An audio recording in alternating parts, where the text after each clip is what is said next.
If we don't teach our children Islam, the world will teach them everything else. যদি আমরা আমাদের সন্তানদের ইসলাম না শেখাই, তবে দুনিয়া তাদের সবকিছু শেখাবে, কিন্তু ইসলাম নয়, কোরআন নয়, হাদিস নয়।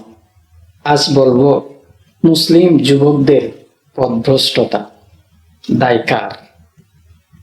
এই তরুণরাই একদিন ছিল উম্মার আশা, আর আজ তারা হয়ে গেছে উম্মার শোক।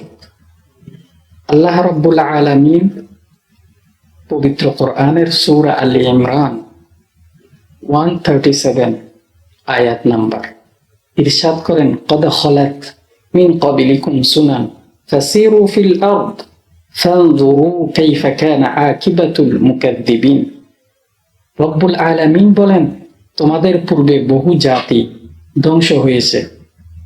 ফাসিরু ফিল আরদ, পৃথিবীতে তোমরা ভ্রমণ করো আর দেখো যারা আমার নিদর্শন, আমার নির্দেশ অস্বীকার করেছিল, তাদের পরিণতি আমি রব্বুল আলামিন কেমন করেছি। তরুণদের পথভ্রষ্টতা, এর পিছনে দায় কারা? তাদের হাতে কি আমরা আল কোরআন তুলে দিয়েছিলাম, নাকি হাদিস তুলে দিয়েছি? এখন তারা টিকটক, রিলস আর মোবাইলের গেমস নিয়ে ব্যস্ত। নবী করিম সাল্লাল্লাহু আলাইহি ওয়াসাল্লাম হাদিসের মধ্যে ইরশাদ করেন, আলা কুল্লুকুম রাঈন ওয়া কুল্লুকুম মাসউলুন আন রাইয়াতিহি।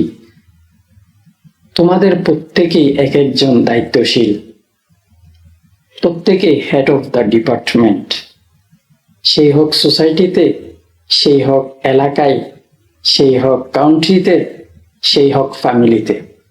রব্বুল আলামিন কিয়ামতের ময়দানে প্রত্যেককেই তার দায়িত্বের ব্যাপারে জিজ্ঞাসা করবে।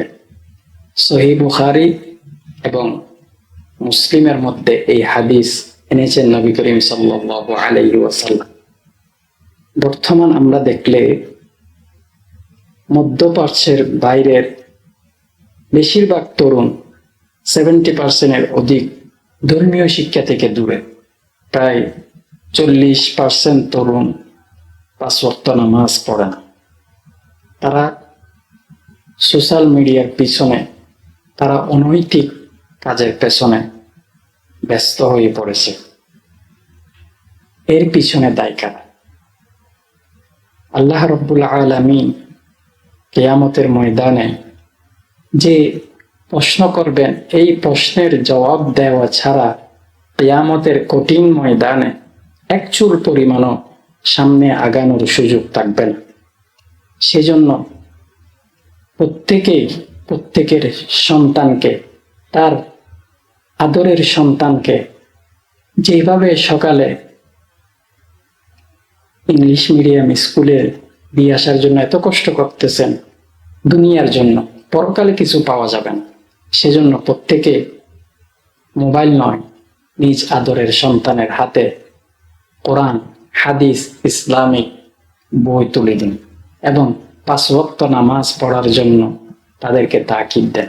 আল্লাহ রাব্বুল আলামিন আমাদের সকলকে দ্বীন ইসলামের সঠিক কথা, সঠিক জ্ঞান, সঠিক মেসেজগুলা উম্মাহকে পৌঁছানোর মতো তৌফিক দান করেন। আমিন।